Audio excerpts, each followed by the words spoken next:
What's the meaning of conservative?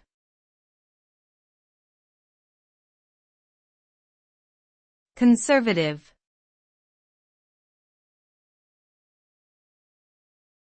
Conservative.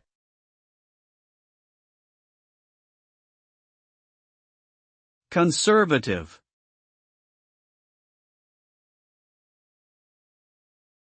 Conservative.